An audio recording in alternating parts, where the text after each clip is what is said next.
It's the journey, not the destination. This journey is about the process of learning, growing, helping, and waking up to who we are along the way. Let's explore the means, methods, tools, and examples of living on purpose, living the life we want, and doing the things that light us up. I'm your host, Carlo Sanfilippo, and welcome to It's the Journey.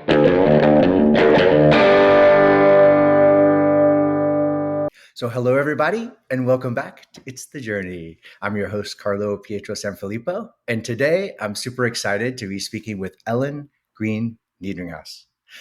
Ellen is the mama of two magical human beings and the owner of two magical yoga studios.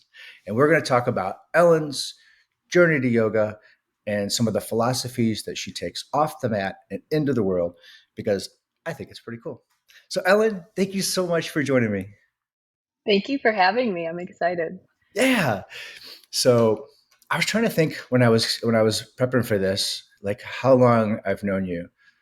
I think I was thinking I've been your friend and fan for almost 2 decades. Oh my gosh, isn't that wild? Right? Because Yeah. like when did you start teaching? Like, So I went to my first Bikram training at like the very first teacher training that I ever did was in 2007. And then I started teaching shortly after that. So I think that's probably like right when we met is when okay. I started teaching at the studios. Yeah. And I think my youngest son was 2 when I started practicing. So Oh my that was probably gosh. 2005. And he's Yeah. 19 now for any just Oh my gosh. That's so amazing. 15-ish years. Yeah. So and I was thinking about that. It was so fun watching you. So I had been practicing just a little bit when you started, not long, but watching you go from brand new, shiny, excited yoga teacher to Hmm. then uh, studio owner when you started Yeah. Bluebird, and Yeah.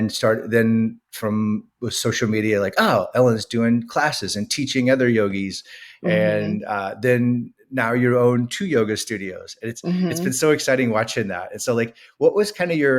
It'd be funny, like, I don't know, like, what was your journey to yoga? Like, how did you discover it, and what do you love about it? Yeah. My very first class, so I grew up an athlete, like I was never like the most elite athlete, but I was always active, like always, like I feel like physical activity came easy to me.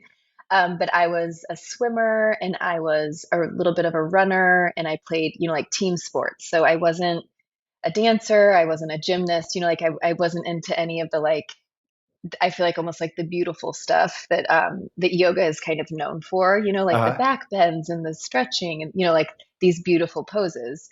And so I remember I was in my early 20s. I think I took my first class. Well, I know I took my first class in December of 2003. So it'll be almost 20 years this year that I've been wow. practicing. Yeah, and I was young and I was working as a paralegal and I was really generally unhappy. I was kind of just like I had just graduated college and I was like, what am I doing? Like this is just I don't know. I it was an, I didn't know what I was doing. And I remember I was partying a lot, honestly, and I remember taking a yoga class and this is kind of like what we were joking about before, like we came on and started recording, but like I remember in Shavasana I was laying there and I was like, I can't believe that I can feel this good sober. And it was like kind of this wild, like realization that I felt healthy. I felt happy. I felt like, energized, like all the things I was like going for, but I was Yeah. going for them, kind of like in the wrong ways, Yeah. more or less at that time. And so it just felt really like life affirming. And I knew right then, honestly, I was like, I want to either be doing this for my whole life and to feel like this, and if possible, to be able to like help other people feel this way. Uh, I love that. And that is just such a powerful reminder for everyone that how, like, you start on a path and you're going one direction, and then one person, one decision, decision to take a yoga class, or for other people, it's improv or a trip or Hmm. whatever. If you, but you, the key thing is like you listened to that. Yes. Like, why do you think Yes. you did that? Because a lot of times I hear people say, "Oh, I wish I would have done this or this or this, or even, asked this person out or taken Hmm. that promotion or whatever. So what about it Yeah, felt so that's a strongly? Yeah. really great question because I had never, I think honestly, that was the first time I did listen to that feeling. And really, it's quite beautiful because, like, I think that was the start of me learning to trust my intuition and to really even like listen to my intuition, especially like as a young woman. Like, like we're fed all these things in society and like, like this direction and this path. And so I think, like in 2003, there were definitely, I think there were like, I went to Yoga Source. I don't know if you remember Yoga Source, but it was this like tiny hole in the wall studio. It's not there anymore.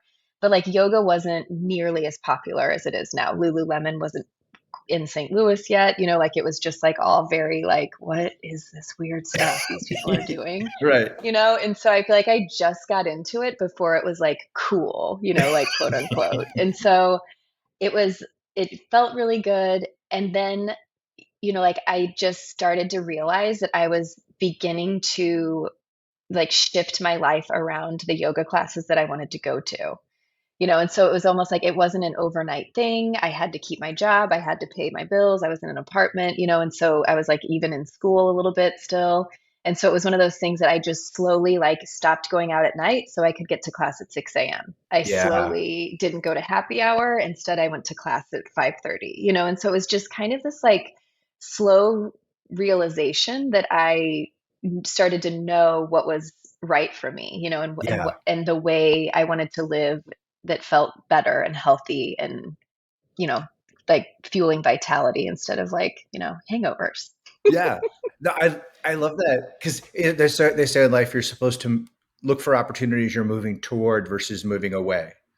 And Mhm. because Totally. so many times people have trouble quitting doing unhealthy things because the idea of doing without something Mhm. versus like you found something that felt amazing that you moved toward. So you didn't feel like you were missing out on something. You were excited to make the sacrifice. Anyone listening, I'm Yeah. doing air quotes now in case you can't see it. Right. The sacrifice of giving up something, but it didn't feel like Yes. that. So beautiful. Good for Right. you.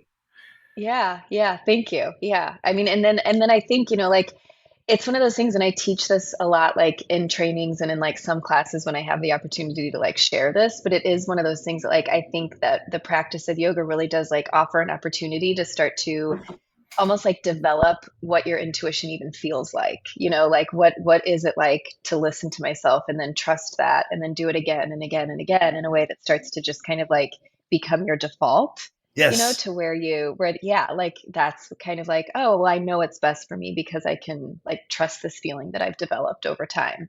Hmm. No, that's such a beautiful thing. I wrote one of the chapters I wrote was called "Following the Fun," and I learned some of those lessons Oh, through cool. what I was learning in improv because they talk about an improv when you're not trying to find the funny, you're discovering it, and then as you discover Oh, I the love that. quirky, interesting thing in the scene that you and your partner want to play with, and that the audience might be responding to, you play with that versus just going for a cheap joke or a dirty word or whatever. So it might be just Yeah. something completely absurd or dumb, or you make a mistake and then that mistake becomes just the way you say the word in that world or whatever. And you play Mm. with that. And I learned to do that in my life, and looks like you did as well. Um, Hmm. and I just want to make sure I capture this, like that for people that, especially if you're in school or just coming out of school, there's so much pressure for little kids to be like, what are you going to be when you grow up? What are you going to be? And you're Yes. 15. And I remember laying in bed not being able to fall asleep because I didn't know what I was going to be, and I felt like I had to know. Hmm. And then all through Hmm. college, I worked and worked, and then um, it ended up going in a very different direction. And I know so many people that studied one thing in school and then ended up doing something else. And just I hope everybody can just listen and take a breath and know that that's okay to not know, and Yeah. yeah, and And to look I for those lessons to discover like you did. Yes, and I even, like when I was I went to Mizzou and I studied like psychology and sociology, and like my thought, and eventually I still want to do this, but is to, go back and get like a mental health degree basically so that I can do therapy. But I knew that that was what I wanted to do, was kind of like work with like the mind. But I remember in my undergrad classes, I was like, this isn't it. Like, I'm looking for something. And now I realize that I was looking for something on a more like holistic spectrum, and it just Yeah. like, like all the like neuroscience classes and the statistics classes, that they're interesting, they're necessary for that path. And yet, like, when I found yoga, it was like, oh my god, this is it. It's like mind and body, and so it almost like married the best of like both worlds in a way that, like you said, like I never would have found had I just kind of like stuck to the traditional path of like psychology and therapy, and so I Yeah. think I got to like explore a different realm of that, and then like eventually hopefully like bring it all together. Okay. That's exciting. I didn't know Hmm. that's what you studied in school. And then as soon as you said that, I'm like, that makes sense because of some of the things I've Hmm. heard you say in the studio and little lessons little seeds, like you're like Johnny Appleseed planting little seeds in people's Oh, brains. what a good compliment. Yeah, uh, totally. so then what was it that helped you keep that momentum up? Because sometimes people will do that, they'll get called to go somewhere or do something or to become a teacher of this or that, um, but then it it stops there, so that Hmm. you started teaching and then you're like, nope, I also want, and I want to start a studio, and then you started a studio that was very different than the training you had gotten originally. So how did that happen? Okay, so once I started, it was like once I started, like I could not stop. Like I just like literally could not get enough of like learning about yoga, and not just the poses, but like the philosophy and the anatomy and the kinesiology, like all of it. I'm just like I'm obsessed with it. Like Uh-huh. if somebody wants to sit down and chat, like I'm your girl, for hours on end. And so there's just like it's just this vast subject, that has spanned like basically centuries, and there's so many like great like scriptures and texts around it, like that bring you to like a deeper level than just like the physical practice. But what happened luckily was I feel like I was like getting into it at a time when like Sarah, my dear friend Sarah and business partner, who we were business partners, who we opened Bluebird Yoga together. She had been doing Bikram yoga before me. And so when I came in to start teaching, it was like all we were doing, it was like we had the time, we had the energy, we didn't have kids yet, we're like, yeah, let's practice for 2 hours every day. And, just like silly things like that. And eventually we both moved west to St. Charles, and we were just like, you know what? We have to like create, we were like looking for our people, because it was like a totally different vibe. And we were like, if we like almost like the field of dreams things, like if you build it, they will come. And we're Yeah, like, we have to like build something to like attract like our people. And that's kind of like how Bluebird was born, was like out of like necessity for like a community for us. that's so awesome. And Yeah. so for people that don't know, Bluebird Yoga is in St. Charles, Yes. on Main Street, right? Yes. And it's been open since 2006. No, that's a total 2011. lie. 2011. Okay. Totally wrong. Yeah, 2011. Off by 5 years. That's all right. 2011. Yeah. And then, so 2011, and then your other studio is Pure Hot Yoga St. Louis. I'll make Yes. sure I have that Hmm. information in the show notes for anybody that cares to try. Um, Yeah. so that led you to actually, that's so cool. Like you wanted to build your community, and you didn't go to a cornfield. You actually went to a, you found a building Yeah. I mean, it location. was tempting. It was tempting to do the cornfield. But yeah, it's in like the sweetest little spot. It's overlooking the park that overlooks the Missouri River, like Frontier Park. It's like as quaint and like peaceful as you can get in a Yeah, space. And it's it's so just like beautiful. lovely. St. It is. Charles did the riverfront right. Yeah, Like we totally St. Louis, we agree. lost the highway. The highway just destroyed it, and then they tore down Hmm. all the cool buildings and I put a know. park in. Blah, blah, blah, blah. Anyway, but yeah, you're in a beautiful spot. It is a beautiful spot. Yeah, I feel you though. um, Okay, so that's amazing. Now I want to chat about, because that's one thing I mentioned earlier. Like during class, you'll say things that have nothing to do with touching your toes or stretching or sweating or all the things that are happening. Hmm. And one of the things you said that made me want to chat with you more was you said, sit in the little moments of perfection. And Mm. that's, and I just remember contemplating that for the next, I don't know how many postures. So I was still doing what I was supposed to do, I think. Yeah. But I remember like letting that just kind of bounce around my head, and it stuck in my head even after class. And so I was thinking, just watching you, and you're being a mom and running two businesses and still teaching and all the things that you're doing, you always have this grace and peace about you. So I was Mm. wondering, well, what is it from yoga that you carry off the mat and into your world that helps you with your life? Hmm. Um, so many things, but I think like ultimately for me, when I think about how like the poses, so the poses are called in Sanskrit, the word is asana.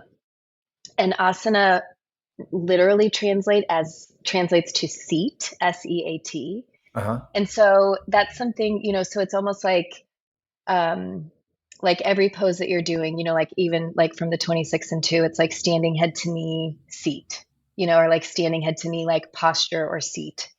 But so, and the actual poses, the physical poses, like the point of them is to create a very like flexible body, but not in the way that we think, like Cirque du Soleil flexible, almost more like pliable, like malleable and like easy in the joints, easy in the ligaments.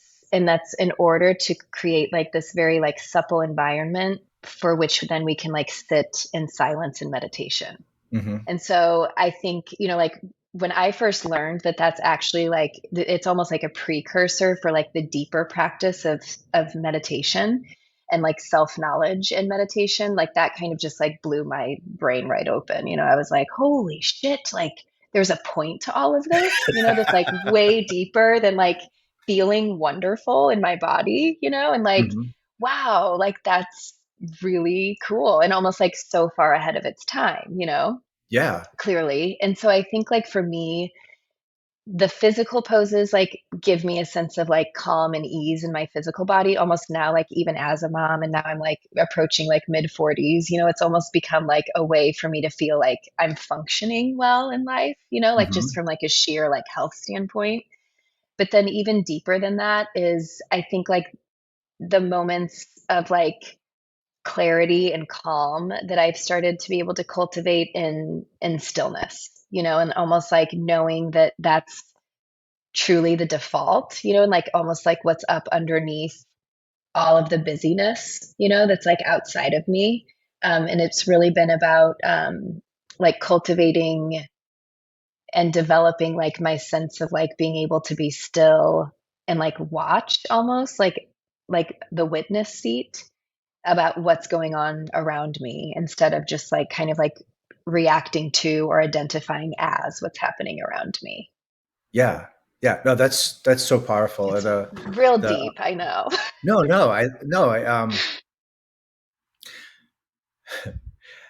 I I was just thinking about, I started yoga because my back was tight Yes, from carrying kids, and trying to messing with drywall, building a playroom.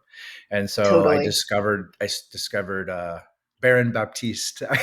Yes. Yeah, yeah, yeah. and Totally. and then from there, he kept talking about hot yoga, so I googled it and Mhm. found the St. Louis Bikram studio. But yeah, I started it for the physical, and I didn't. With all the things in my life, I didn't really dive into the philosophy. But that witnessing awareness is something I discovered accidentally before I even knew the term. When, especially in the hot yoga, um, when it's really, really, really hot and you're really, Mhm. really tired. And if you, I just learned, yeah, learning, if I learn to step away from the discomfort and focus on my breath, or just be aware of what I was feeling, it lessened. And then it allowed me to stay in a posture and keep balancing or relax into a pose or not thinking about, not identify with the discomfort. Um, Yes. and that, yeah, that was so. And like I said, I kind of discovered that on accident. You know, a lot of times Hmm. a lot of yoga studios will say meditate, and I'm like, I don't know how. Totally. I had never meditated, and um, so like, how would you help, or maybe where should someone start if they want to kind of dive into some of those things to incorporate, whether it's actually in their studio or at home or whatever else they're doing. Hmm. I think the cool thing, like the way that you just described it, was like you kind of like stumbled upon it by accident. You know, it's almost like that's the really cool thing to me about like yoga in America now, because it's like it's almost looked at as like it's like, oh, do you do yoga? Oh, do you do, like everybody does yoga, right? It's everywhere. It's at the Yeah. farmers market. It's every single street festival, like it's literally everywhere. And it's cool because it like kind of like, in my opinion, like tricks people into that like deeper access of like themselves. Uh And huh. so I think for most of us it is by accident, like it was by accident for me, you know what I mean? Like, Hmm. and I think you like start to realize like, oh, there's something a little bit deeper here than like CrossFit, or like going to the gym or whatever it is. Like there's definitely like a layer that feels like like underneath the surface, Hmm. and so I think then I also like love the fact that like people can continue to just come because it feels good physically, or if there is that kind of like like like you and like me, like where it's like what's this about, like Yeah. you also then have like the opportunity for like a teacher training or books, or like people that kind of know a little bit deeper than just like treating it as a workout, can kind Yeah. of like guide people in the right direction. Totally. I like that. That's exactly right. It kind of tricks you.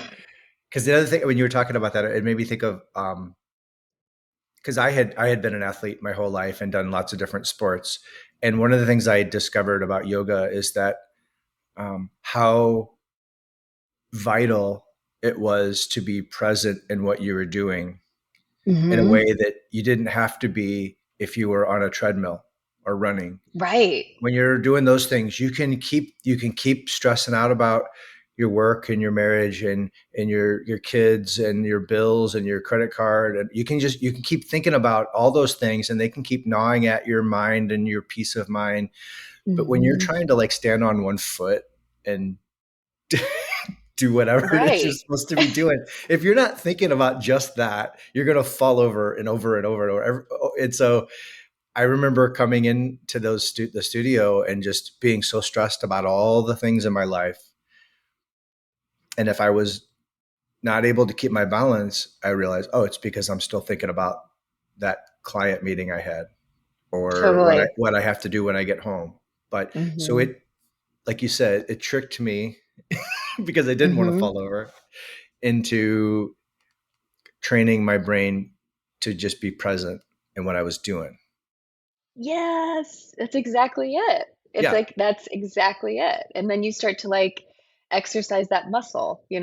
and then it's like, oh, yeah, this is working, and you start to see like little things like trickle, outside of the studio. Like, oh, I'm not losing my temper as quickly, or like that's always what I notice first, is it Hmm. like, especially like, being the mom of like two younger kids, like I'm like, if I'm like super agitated, I'm like, "Oh yeah, like I haven't practiced in a couple days," or like it truly is like it like evens me out in a way that's really amazing. Yeah. No, Very necessary. it does. Uh, Yeah. well, and I think that's so. Maybe I'm wondering if because I know I think like Zen, like some of the Buddhist practices do the same thing. They have you do one thing, and it's really to prepare your mind for other lessons. So Yes. is that somewhat of what is happening with yoga? Is like they make new people do these other things to sort of prepare their mind so that they understand the lessons when they're read or spoken. Yeah, I would say definitely. I mean, I think like it would always depend on like what school that you're attending, like what ashram you attend or what guru you had, like in the past anyway. But like here, it's more just like, you take your classes and you do your thing. And then really, I think like it's ultimately up to the student or the client, depending on what perspective you have, the capitalistic perspective or the Yeah. yogic perspective. Right, right. And like and then it's kind of like for me anyway, like the two studios that I have, it's like I feel like I know quite a bit about yoga, at least like from like an American standpoint. I know nothing in like the grand scheme of things. But like if so that's why I offer like a teacher training once a year, so it's like if people are like, I really want to know more about this, it's like, oh, I can totally offer it to you. And at the same time, for the people that are just like, I just want to come for an hour, kind of like get a new perspective by not thinking about everything and by focusing on balancing, like you can offer that too and give those people what they want as well. Ah, So it's like, that's amazing. you know, yeah, best of all the worlds. Well, and so yeah, that's something I've toyed with since I started. Probably like a lot of people is like doing the training. Not, I don't know that I would teach, but just to get that deeper understanding. Um, I think I'm gone on your next training, but when's the next time people Yeah, could I do that think if you they are want to? actually because I when I planned it, I was like, ooh, Carlo.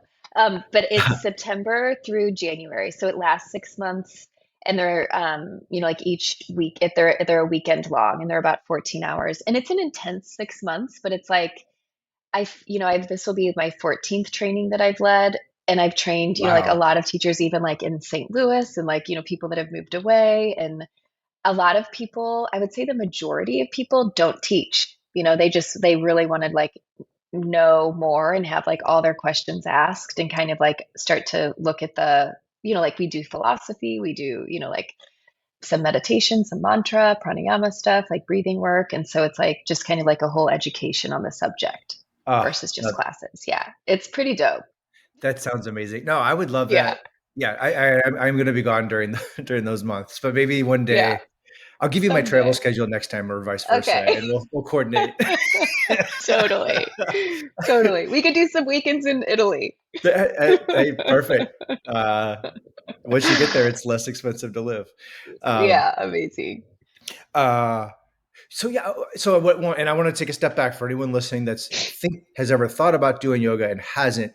Don't worry, you don't have to dive right into that deep end immediately. Just go Mm-mm. and practice and do what you're told, and you'll feel Hmm. amazing. And you don't ever have to go beyond that. But if you want to, it's there, and you might stumble into something that allows you to find peace of mind more easily, or get into some levels of awareness that every whether you're religious or not, every religious or wisdom Hmm. tradition, as Ken Wilber calls them, has some esoteric branch that's very similar to meditation.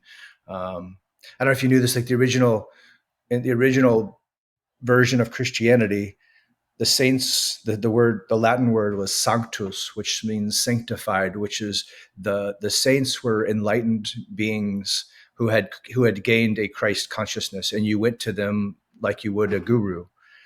And Oh, it wasn't till beautiful. after the Council of Nicene that kind of went away, and it was just only through the Hmm. church you were able to find salvation or whatever. But originally, it was more like an Eastern practice of finding someone who had reached a higher level of consciousness and Christ consciousness or whatever you want to call it, um, and working with them to achieve that yourself. And again, like you can just go there and Mm, work on I your love tight that. hamstrings if you want, Yeah, or you exactly. you can stumble into and for me, I haven't thought about this so long. It's kind of coming back in waves. When I first learned how to do like handstands, that was the real test for me in my ability to maintain my mental presence. And Mm, and and I remember the first time I held a handstand where I just felt like I was standing on the ground with my mm. feet.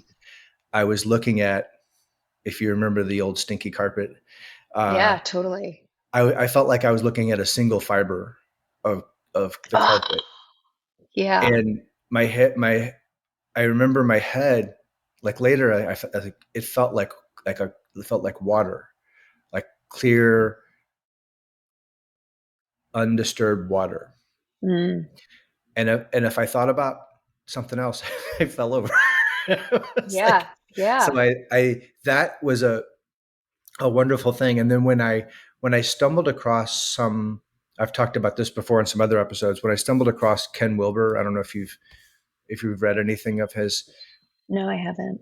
He talks about a lot of things. But one of the things is witnessing awareness and this meditation practice where he talks about, like you mentioned a little bit about the being aware of your awareness. So it's meditation Mm. practice where as you're sitting there or meditating, if anything that arises in your mind, you say to yourself, so let's say you notice your back is tight. And you say, I'm aware of this discomfort. Hmm. Therefore, it's not me because I am that which is aware. Oh, yeah. And you keep stepping into that aspect of you that is aware of everything because what he's reminding us is if anything that we're aware of can't be us, it's we're the thing that's aware. Oh, that's amazing. Yeah. Yeah. And so he gives an example of like if I say it's easy to do that when it's like something outside of us like our car or that's obviously that's not me, that's this thing. But then as soon as you start talking about your physical self, it's harder to not identify with me. But like Hmm. if I'm aware of my my skin or my feeling and my thoughts and my breath, therefore, those are something that's outside of whatever that's aware. um, Hmm. and I stumbled into that feeling, and then later read things that made it go, that's what that was, and that was just exciting. Yeah, that's amazing. It's like, even there's and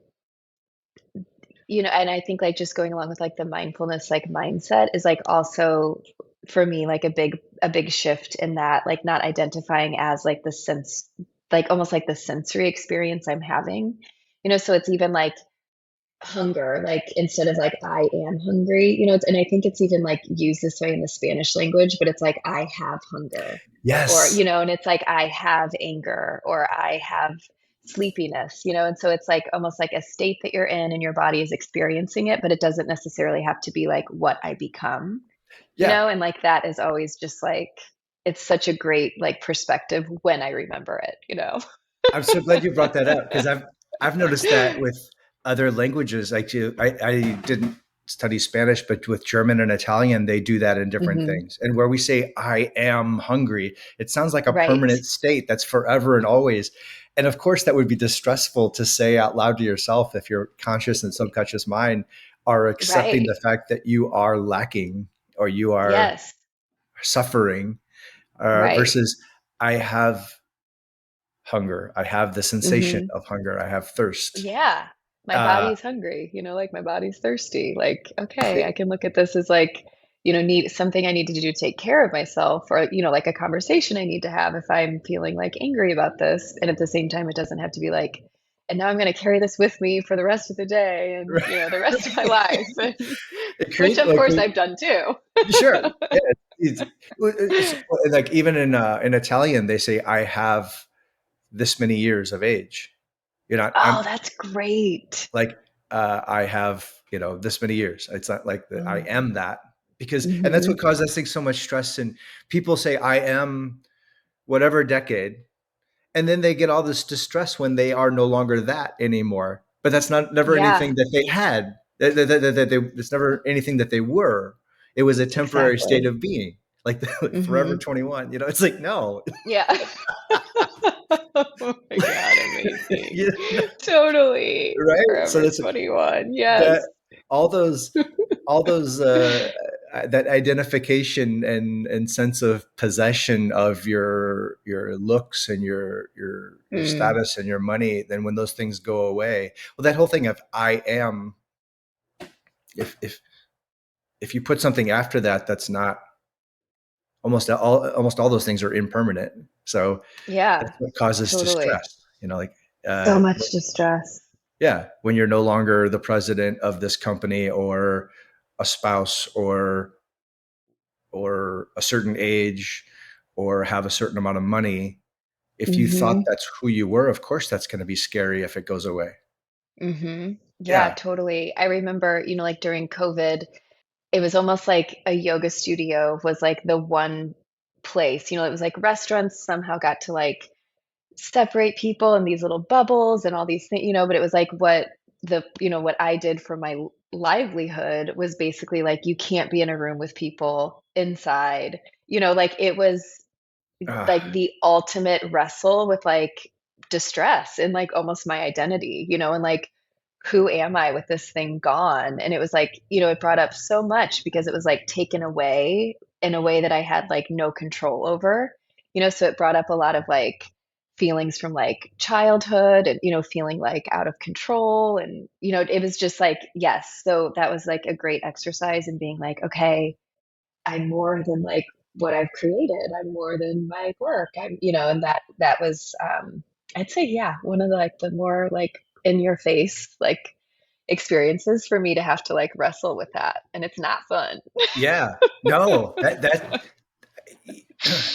that's what's great about these kind of lessons is you get them and then life sometimes will throw something else at you like a more advanced version of the lesson, like Hmm.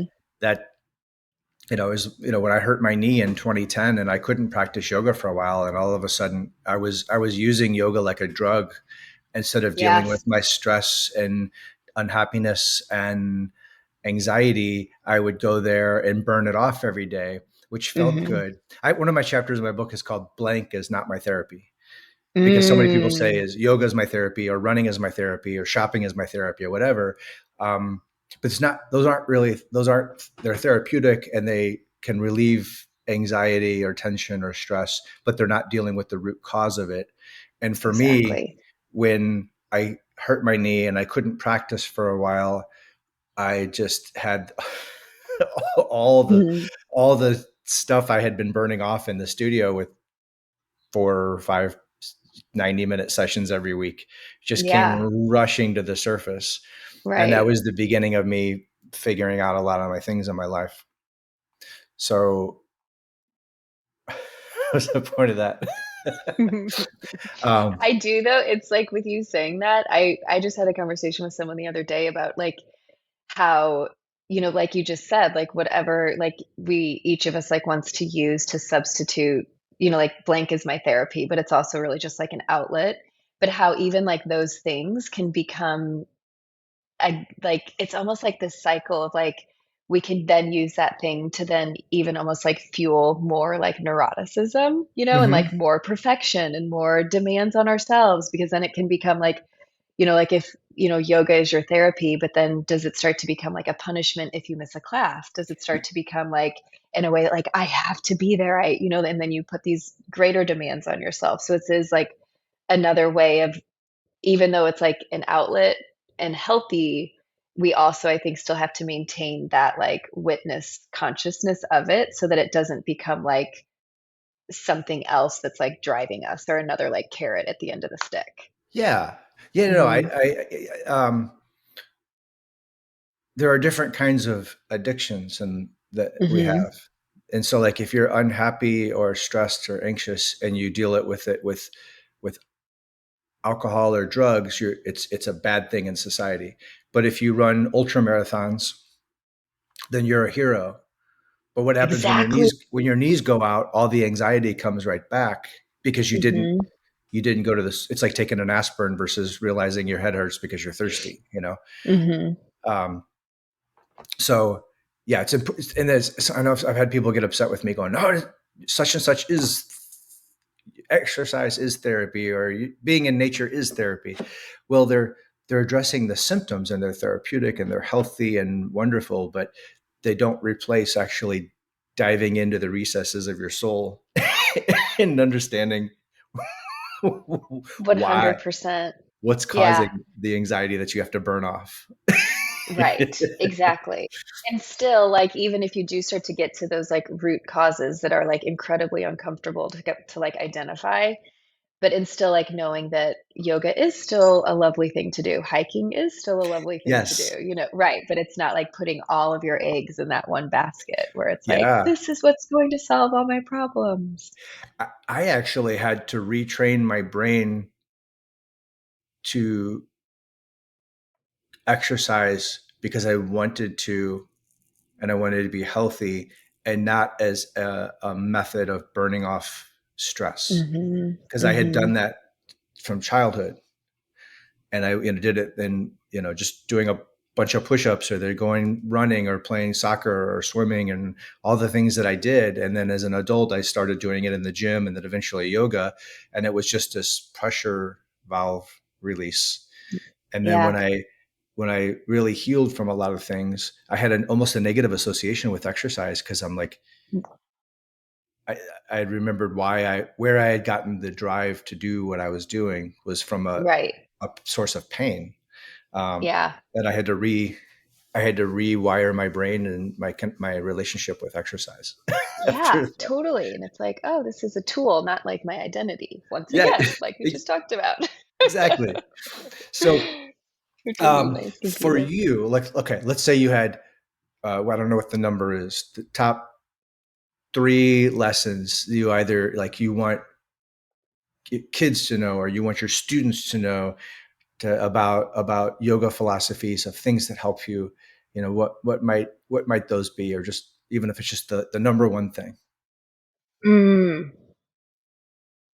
I think what it would be, especially geared toward people who don't have a lot of experience, because I think sometimes I can get a little like, um, I'm really passionate about it, and it's like done so much for me, and I've seen it do so much for so many people that I kind of go like straight for like the depth. And so I think like for me, it's kind of like the reason that I really fell in love with teaching yoga was because I could see like teaching people a class who've never done yoga before, and like to see after class people just be like, "Oh my gosh, like my chest is open. Like I feel like I can breathe deeply, or, like my thighs feel open, or, like whatever it may be, their hips, like after, like so much sitting and driving and computers and phones and our heads are forward. And, so it's like being able to start to undo just a little bit of those like habitual like shapes that we take in our bodies.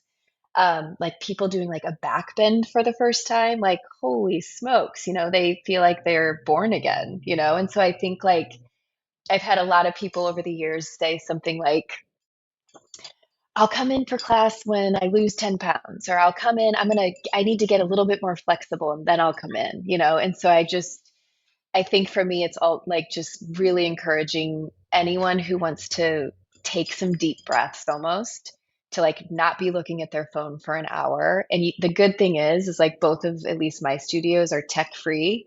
And so you can blame it on me, like this Yeah. jerk who owns a studio won't let me have my phone in there. Like I'm fine being the bad guy with that.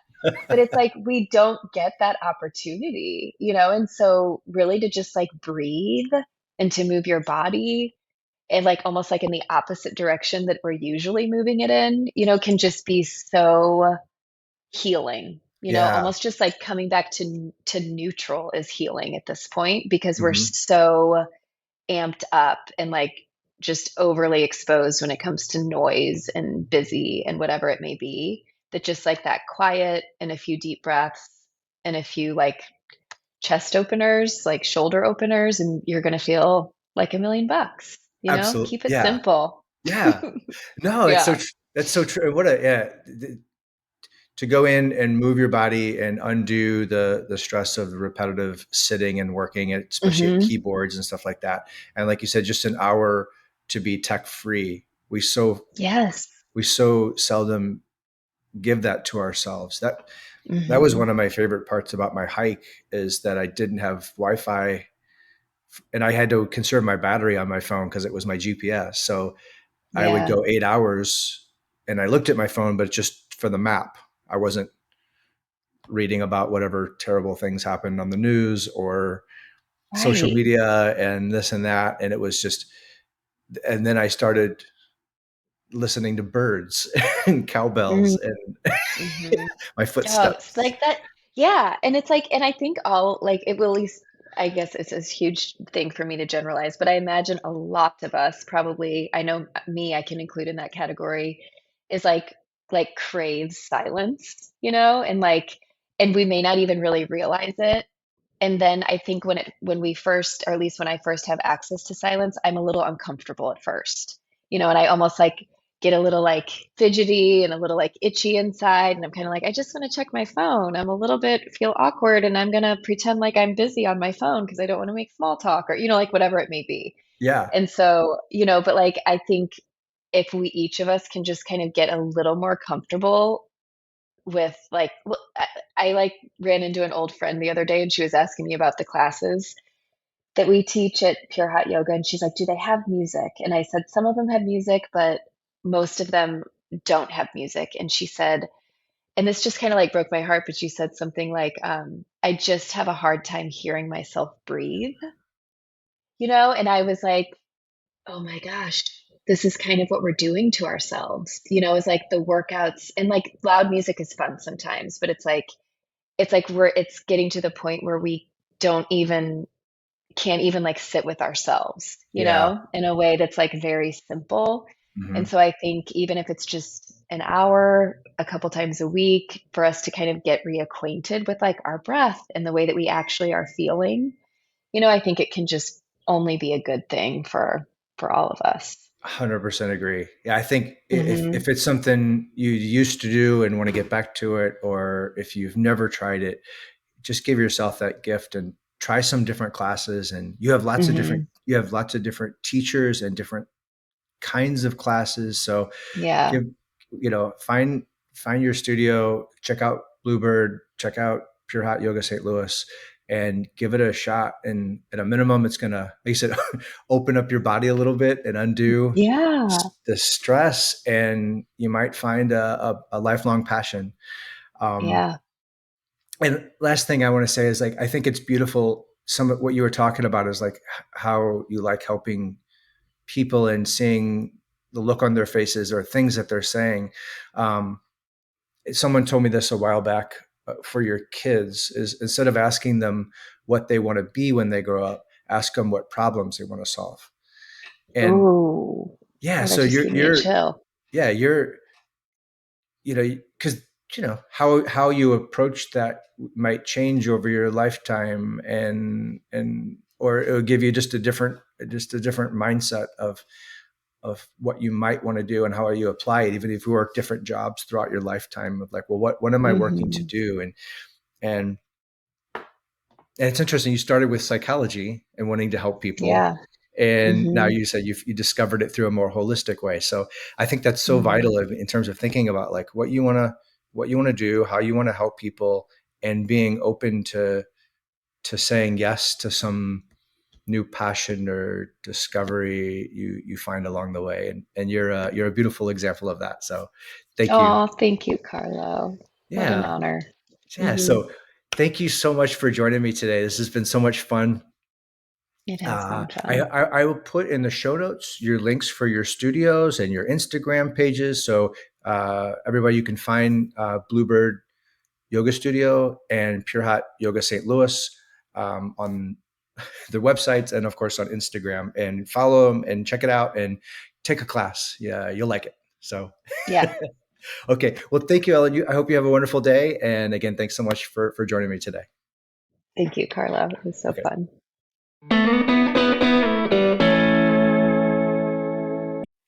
Okay, everybody. Thank you so much for joining me and listening to Ellen's story. I knew that would be awesome and amazing, and it was exactly as fun as I hoped it would be. So, thank you so much for joining me.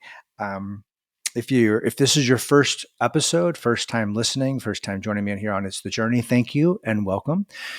Don't forget, please, to subscribe wherever you like to listen to podcasts. You can subscribe on Amazon, or you can subscribe on Spotify, Apple, and even now YouTube. That I've added video content. If you didn't know that there are videos, you can watch the videos on Spotify. You can watch the video on YouTube. Having a hard time talking.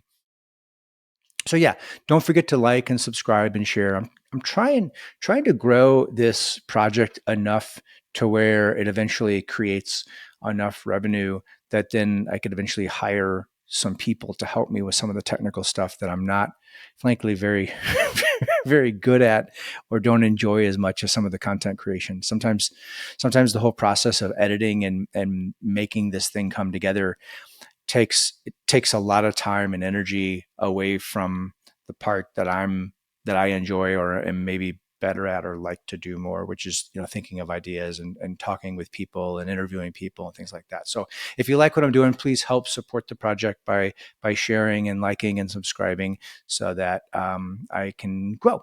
So thank you so much.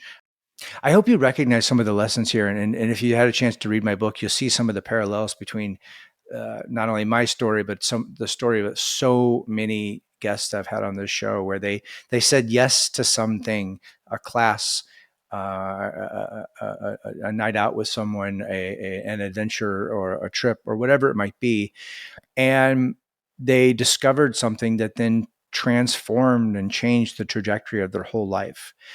And I just say that over and over again. That's such a powerful thing. If you've got this thing that keeps whispering to you, this thing that you want to try, or a thing that keeps rising in your consciousness, say yes to that. Say yes, and you don't know how it might change the entire trajectory of your life, who it will bring into your life, and what impact that'll play out for you and all the important people that are part of your world. So yeah, so whatever it is that's calling to you, say yes to that, say yes to your dreams, and I hope that you enjoy your journey. Thank you so much.